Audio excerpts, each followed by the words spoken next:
So how much can you really spend in retirement?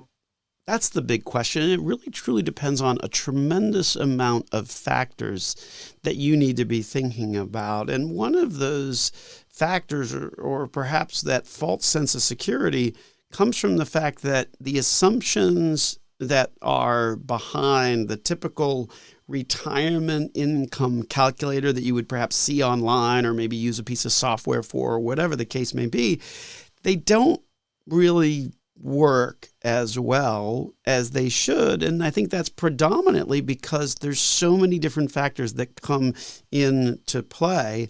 Most of those calculators assume that you're in good health, that you don't want to leave money to anybody once you pass, and that you'll claim Social Security as soon as you retire.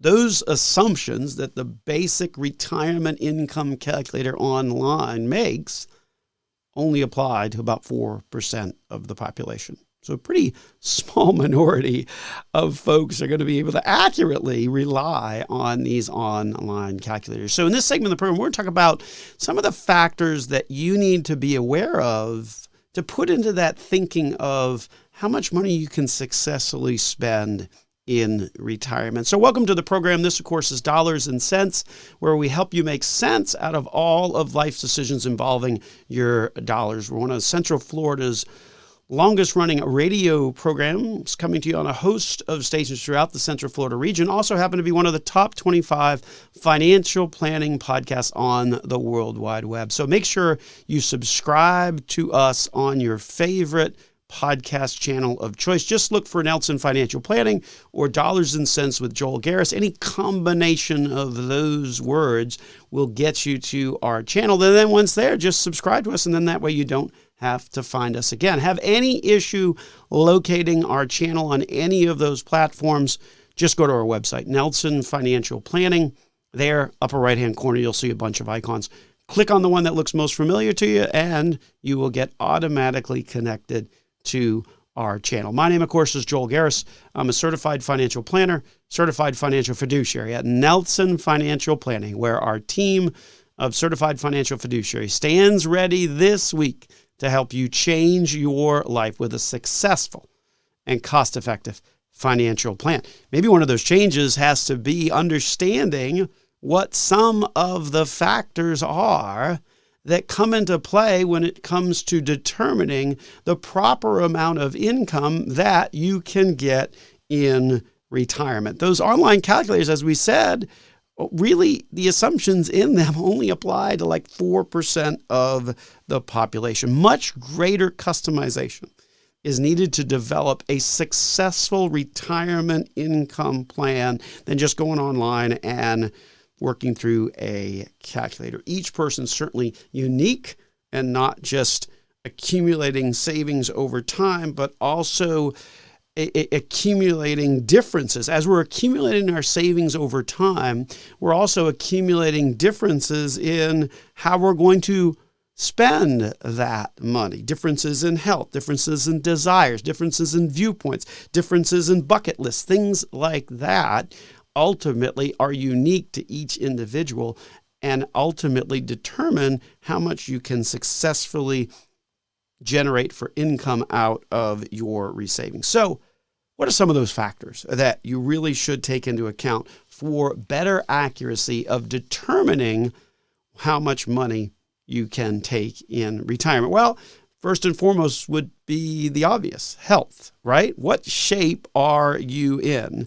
How long is that money going to need to last is highly correlated to your health, right? That should make sense. One review of more than 22 different studies on the matter said that a change in longevity at the point of retirement between someone who says that they are in poor health at retirement versus saying that they are in excellent health is about 5 more years of longevity. So even your perception of what your health is when you're at retirement, or the perception of what your health is at your current age, and you have to be kind of honest with that answer, the reality is that the difference between viewing yourself as in poor health versus in excellent health, it's about 5 additional years for that viewpoint that you are in excellent health. So put that into numbers, a 60-year-old in excellent health has about a 1/3 chance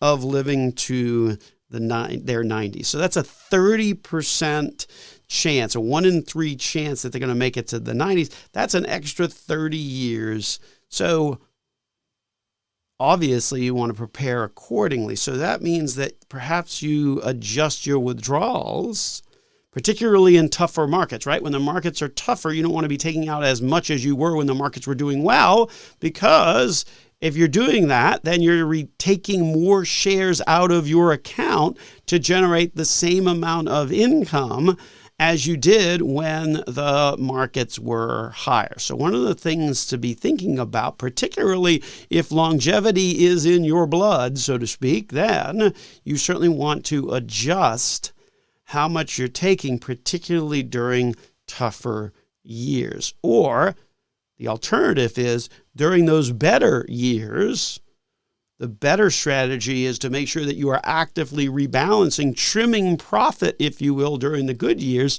so that you can use some of that, or more so, use more of that during the course of those tougher years. So there's a couple of different strategies to really be thinking about, particularly if you look at how things play out from a health perspective, which obviously determines longevity. The 2 strategies there are obviously look at how much you're spending, try and reduce that in bad years. But the better strategy, in our view, is during those better years, during those good years, then to rebalance and to take some of that profit off of the top, so that when you're spending in retirement, you can go to that particular position and ultimately be able to utilize that rather than having to utilize something that is down in value. So obviously health becomes a big, big factor in that.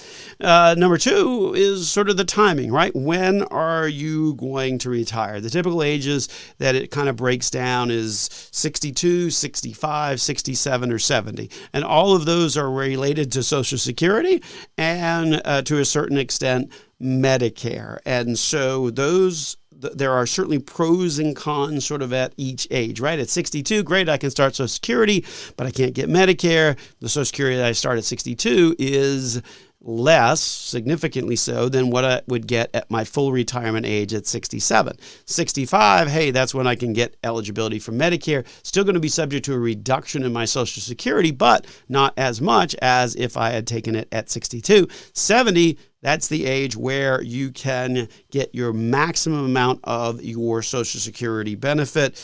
And the reality is that you've got expectations in terms of retirement versus what actually plays out. And this is where these ages start to kind of morph. According to a recent study, about 10% of those aged 62 to 64 expected to retire. Okay, so that age group expect to retire only about 10%. The reality is about 30% of them wound up retiring during that age group. So certainly some differences in terms of what we think is going to happen versus what actually happens. So we've got some more stats on that, along with a lot more factors. As we said, we will have to table a lot of this conversation to next week's program. So stay tuned for us for next week's program to kind of go through much more of this in more detail. So anyway, welcome. That's about it for this week's episode of Dollars and Cents